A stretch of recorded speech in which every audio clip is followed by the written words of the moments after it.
Welcome to Tinnacity Talks, where real people share real stories about the best and brightest in mobile field service. I'm your host, Katie Duvall, also known to the industry as Katie from Kentucky. And today we're headed to the Southeast to talk with a company that's been a cornerstone of the material handling industry since 1960. Ogden Forklifts has a huge footprint across both Georgia and Florida. They've built a legendary reputation on one simple straight talk promise that their customers should never have to ask for anything twice.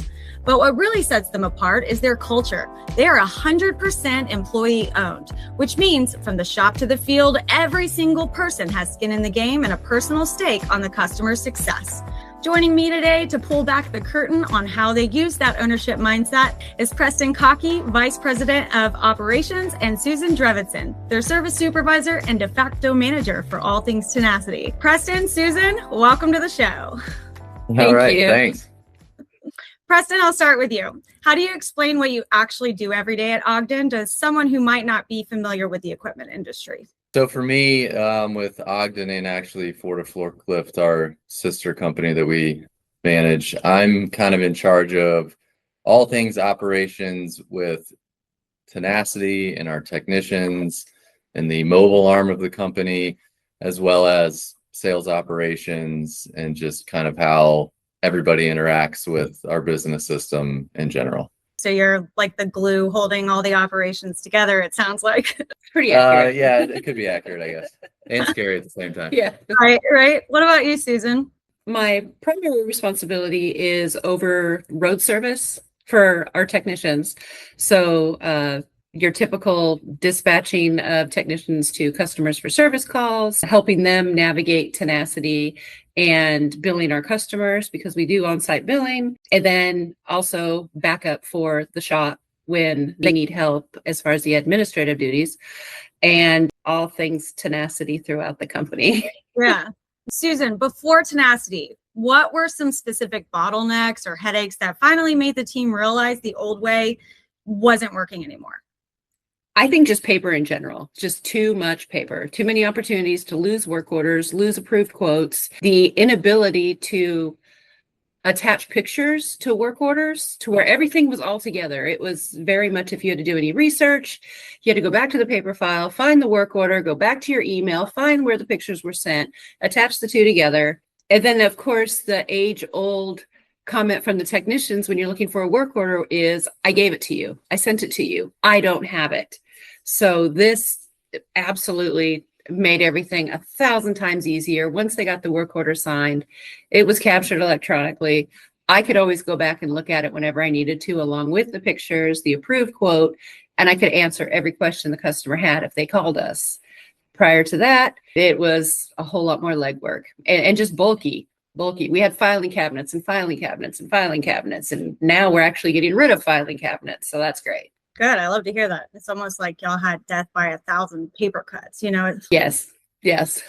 I think in, 2020, whatever we're in right now, like what the customer expects, like the forklift industry is come along with that. So just being ahead of that curve, I think was important to us. Also, just throughout the day, you can look up any work order that a technician has worked on and see how they left it. If there is a part on order or they're researching something or the customer asks that they come back at a later time with the comments the technician is putting in on the work order, I'm able to see as they go along exactly where we're at in the status of all the repairs out there. And I don't have to call them and disturb them. And we all know how they love 1,000 phone calls a day. Yeah. In the middle of nowhere in the back of the warehouse where they're not getting any service anyways. Yeah, that visibility sounds like it was a huge game changer for you guys. It was. Absolutely. Everybody fears a software switch is a 6-month, year-long nightmare. How long did it take you guys to actually get your team up and running and productive in Tinnacity? And was it as bad as you expected? We do on-site billing with our technicians. So the customer knows exactly what they're going to pay for the repair when the technician leaves. And we rolled it out in stages. I think we started with our top 5 technicians that were computer savvy, we trusted would actually get into Tinnacity and mess around and look at everything that's in there, and then also be concerned about the accuracy of the invoices that they were producing and gave us good feedback. Then we rolled it out to everybody in our Atlanta branch. And once we were sure that everything was working well, then we started to roll it out to the other branches, Savannah, then Florida Forklift. It was a really great experience because there wasn't anything that we asked that there wasn't y'all like figuring it out and digging in and making it work. I've had a worse experience with our business system implementation than I've had with anything having to do with Tinnacity. Tinnacity's been amazing. I agree with that. Since Ogden is 100% employee owned, your techs have skin in the game, which is pretty unique. Do they look at their own first time fix rate or efficiency data differently now that they can see how it impacts their bottom line? I think us as Ogden, we do a pretty good job about celebrating the fact that we're an employee owned company. I think that's the biggest thing, is to keep reminding them that what they're doing is also going to affect them. It's not just the company. And I also feel like with the technician, we preach pretty hard that like you are the last line of defense and the first line of defense. You represent us every single day. Like you are the face of Ogden, of Florida. So what you do and how you represent yourself and what you can do by taking care of the customer, that is kind of reminding them, like, as you're an employee owner, like we need you to do the right thing in Tinnacity so we can show the customer that might not be sitting in front of you, but might be in the corporate office, the backup that we need. So if something doesn't look right, we need you as an employee owner to call into the office and make sure, hey, I don't know if this looks right or not. Can you look at this? With the tablet, with showing them on the spot invoicing, like they are directly connected to that entire experience. It's like you're holding them more accountable, the accountability. Absolutely. And we don't hide our P&L. We show the technicians how we do each year. I mean, we show them how each branch is doing each year. We have the branch managers share with the technicians at a branch level how the branches are doing, because at the end of the day, I mean, we're employee owners. So what they do, what we do, all directly affects what the P&L looks like, which then directly affects the employee stock price, which directly affects their retirement account down the road. You guys are competing with some big names in the Southeast. How much of a leg up does that on the spot invoicing actually give you? Well, I will say we've got a lot of Tinnacity users in our space. So it's not the same, like they're getting invoices weeks later. Tinnacity is doing a great job, and just that the product is being adopted by more and more forklift dealers in the space, period. But we are the only forklift dealership in the galaxy. In the galaxy. I started with like Universe and the Northeast and the planet. Like we're actually like in the galaxy that we have our technicians show the customer the price of that repair before they leave the site. They have the ability to negotiate with the customer on that repair while they're there on the spot. We're the only ones like, sign this work order, here are pictures, and here's what it's going to cost. You are authorizing this. Less sales tax. We don't have sales tax. No sales tax. No sales tax. And then they know this is what this will cost you. When we met with Tinnacity, we said, if we are going to do business with you, you have to give us the ability to show pricing on a tablet. And that's when they said, Dave said, oh, we can do that. Dave said, absolutely, we can do that. And then went back, and Brett's like, what are you doing? I don't know if we can absolutely. So anyways, it's just more means to like the Tinnacity team that like they were willing to say, yes, we will make this work. And we made it work. And that's, I think, our differentiator. It ties in with our technicians being involved and employee owned and having that ability and accountability. They have to be accountable to the customer. They have to be accountable to themselves. They have to be accountable to us. And, at the end of the day, I think it separates us in the only way that can be a very crowded space when, a forklift's a forklift, but service is what separates everybody. Yes, I agree with that. And I think the one last thing to add is, like Preston said, the technician has full autonomy to negotiate with the customer, to make sure the customer is satisfied. We don't say happy, because customers are hardly ever happy.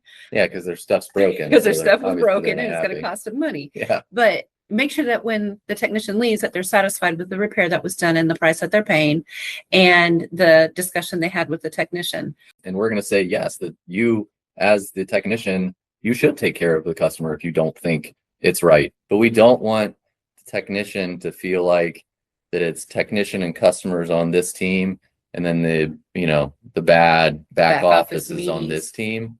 We all got to be working together. So it keeps that in line, I feel like. Yeah, to that point, there's always friction between your office administrators and, parts and service, and then you have your technicians. I'm curious, between all the departments, where have you seen the biggest weight lifted, maybe communication wise, visibility, or just daily vibe? I would say everybody absolutely benefited from it. The parts department, it became a trackable parts request or a quote request where anybody in the parts department can go back and take a look at what was requested, what was quoted. If parts person A took the parts request and parts person B got a call asking what's the update on that part request, and parts person A is out for the day, we don't have to worry about things like that anymore. Or away from their desk, or stepped up for 5 seconds, or wasn't there. And then the technician says, every time I call, I can never find out where my part is. It's all of those things. Like the technicians appreciate it because they can keep track of what they've even requested. They can go back and look in their work orders and say, oh yeah, here's my parts request. We don't want to hurt the customer because we can't get an answer when it's something that is definitely answerable if we just know where to look for it. And with this, everything's in a place where you know how to look for it. Now, training a new person on where to look for it, knowing it's all in there is just, it's a game changer for sure. There's a lot less finger pointing. I never got that parts request. So I called in and I talked to you. Well, I never got anything. Yeah, you start to slowly see all the excuses just fade away. It's a Rick excuse. It's a reason for your excuse. Yeah. All those goes away. No more Rick excuses. I've never heard that. I like that. That's my wife. I have a lot of Rick excuses personally. So. Sounds like a Rick excuse to me. It's a reason for your excuse. You can tell we're all in the South, right? Preston, Susan, when the rubber meets the road and your team has questions or needs an answer now, how has the Tinnacity support crew shown up for you guys? Tinnacity has been great from the get-go. They've just answered all of our questions. If we submit an email, it's a very short time where they respond back. But I think it really hit us when we changed our business system and we started to deal with a second company that we had the same level of concerns where everything was important. We needed answers and we could not get anything from said company. Right. And it was night and day. That's when we realized, oh my gosh, Tinnacity is fantastic. And we tell them all the time. When we talk to Brett, we talk to Tina, we talk to Brad, Dave, all of them. There is nothing better than working with Tinnacity. Their willingness to help us and to get on the situation. Yeah, just to troubleshoot and say I think we can do that. I can't say enough about the support team.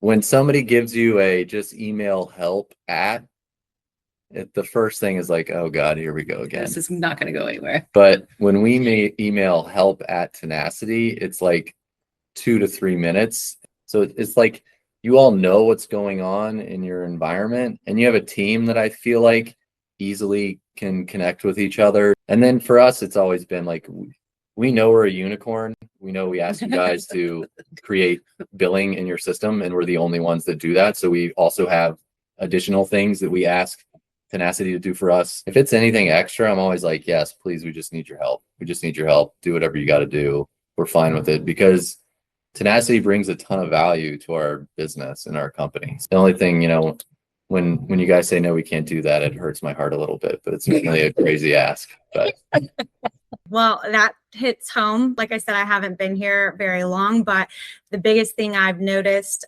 is their white glove support. That partnership you spoke on. They are almost an extension of your service department, right? So I love that you guys are very comfortable with our team. It's just interesting how you get responses from the CEO, right? When Dave replies on the help ad, I'm like, damn, Dave, you're on you're on support desk today. Desk duty. Like they let you in there? They're gonna let you in there to look around? Preston, what's the one piece of straight talk advice you'd give to another dealership that's currently on the fence about making the move to Tinnacity? Think about your processes. Mm-hmm. Because Tinnacity is going to ask you about your processes. And if you haven't really sat down and thought about your processes, do that first. It's going to make it a lot easier for you. Take note of how much time your technicians are spending on things like filling out work orders, filling out parts requests, sitting on the phone with the parts department. Maybe have a documentation day where as soon as they get on the phone with parts, just log that call. That took 5 minutes and 31 seconds. Whereas if you were on Tinnacity, it's an email. It's a back and forth. Parts department gets it. You can continue working while the parts department is researching it. There's a lot of lost time and a lot of lost paper when you're doing it by hand. And this, I think, I know it keeps everything all together in one place. The time gained is going to be crazy. You don't realize how much time is lost. Powerful advice there. Yeah, instead of making calls around trying to get answers, you guys are communicating almost through just instant notification. Yes, okay. Absolutely. Susan, what was your very first job, the one way before your career got started, and how old were you? I was 15, bussing tables at a restaurant in Falls City, Washington, owned by a very old lady who was very strange. Ooh, okay. Mm-hmm. We had to wear the long black skirt and the white press shirt. So how long did you work there? About 6 months. Yeah. Then I went to the burger place across the street, which was a whole lot better. Yeah. After that, I joined the military after I graduated high school. Is the Colonial Inn still there today?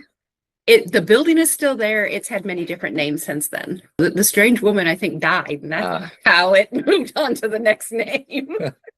Yeah. I mean, what was your first job? It could have been 15. Like sophomore in high school, so however old that is. A lifeguard at the pool that I was like club swimming at. So I was a lifeguard, summer lifeguard. Easiest job in the world. Just horrible to say because you're supposed to be watching children so they don't drown. But at that pool, like most of the parents watch their children. So it's kind of like you listen to music and got like sodas, and it would rain every afternoon. So you got to blow the whistle, and kids would have to grab the pool anyways. Did you ever save any lives? Very rigorous. I never had to save life. The moms and dads would save all the lives. Preston, when you aren't at your desk or in the shop, what is like a hobby or passion project that helps you completely reset? Right now, well, I've got a 10-year-old son and a 7-year-old daughter. And kind of like over the last 12 months, he's gotten really into Pokemon cards. So whenever he gets into something and he gets me into it, I kind of go like deep dive. So hanging with him and kind of like going through Pokemon cards and his collecting stuff, and for him it's like a whole stock market of like cards worth X, selling them. Mm-hmm. We need to sell this one, we need to do this with this one. So that's exactly what we do. Do you still have Pokemon from your childhood? I don't. I never did it. It's like late 90s, so I was in high school when it all started. I was like a camp counselor, and all the kids had Pokemon, and I always thought it was like really silly because they were like little like animals and stuff like that. So but I really wish I would have, because there's cards that are worth like a lot, hundreds of thousands of dollars. So now I'm into it. I have a 10-year-old boy too, so I'm curious if you guys ever like send him in to get rated. We just did our first PSA submission. He had like 2 or 3 cards that he submitted that could be worth, like $600, $700, $800 if they're PSA 10s. So he's pretty stoked about that. Susan, what do you like to do? What helps you reset, relax, not think about work? I work in a male-dominated industry, obviously, very much mechanical all day, and I'm a crafter. I crochet. I have all sorts of craft projects at home. I think I have more craft supplies than I have actual finished projects. But my husband and I have 3 grandkids, and actually one lives in Kentucky outside of Lexington. We have a set of twins in Florida. So between all that, it's a lot. I'm just blown away that you're a grandparent. Like, I thought we're all in our 30s here. No, y'all talking about Pokemon cards, and all I can think of is my 21-year-old son who has a ton of them, and I know nothing about Pokemon. 45 this year. So. Wow. I'm getting old, Preston. Yeah, no, it's creepy. Well, you both look a lot younger than you are, so that's a good thing. Oh, stop. Susan, I'm always looking for new travel ideas. So let's say you just want a 2-week trip to any destination in the world. Where are you headed? It would have to be England. My husband is from England, and he's been in the United States for quite some time now. He hasn't been there since he was 17 years old. So a lot has changed.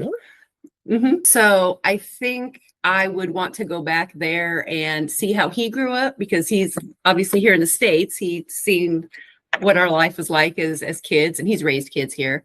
I definitely would want to do England, and then somehow get Italy fit in there. Maybe just a European tour. That might work. Preston, where are you going? Japan. Not because of Pokemon. Whatever. Because of sushi. Because of the food. Yeah, sushi. My son, for his 10th birthday, his name is Hamish, so it's got like Scottish heritage. So we did a trip for him to Scotland this past year. And my daughter's name is French, so she was thinking France, but she's like, no, I'm gonna go to Japan. So we're all like on Japan board. We all eat more sushi than we probably should. It's a super expensive thing to get your kids excited about, which sucks, but is also pretty delicious. So I would say Japan. Don't have them broaden their palates to sushi. It's expensive. Yeah, so I feel the same way with ramen. My son loves ramen, and every time I go, it's $17 for a bowl of ramen. I just can't believe it. All right, last call. Is there any specific success story or anything else about your experience with Tinnacity that we haven't covered today? Tinnacity is amazing. 100 out of 10. Definitely recommend. When you get all of like the new software spaces and everybody's about software and this and that, there's always the piece of, yes, you can buy software, but then, oh God, you actually have to use it. And then what do you do when it's broken? And you're not a software expert. We're not software experts. You do forklifts. That's all we've been doing. But Tinnacity has the team in place that can also just let you be forklift people and let them be software people. Yeah. And they know what they're doing because they're in the industry too. They all came from it. So they speak your language. They speak our language. So it makes it a whole heck of a lot easier. Yes. To everyone tuning in, Ogden Forklifts is a perfect example of what happens when you empower a team of owners with the right data. They're setting the standard for the rest of the industry, proving that you can really build a business that runs at the speed of your customers. Go check them out at ogdenforklifts.com and reach out to them if you're curious how their team handles such a massive operation so seamlessly. Or if you're ready to follow their lead and trade in your paperwork for some real-time visibility, get in touch with us at Tinnacity to learn more about how we can help you scale. Until next time, keep your head up, never make a mess twice, and stay tenacious. See you on the next episode of Tinnacity Talks.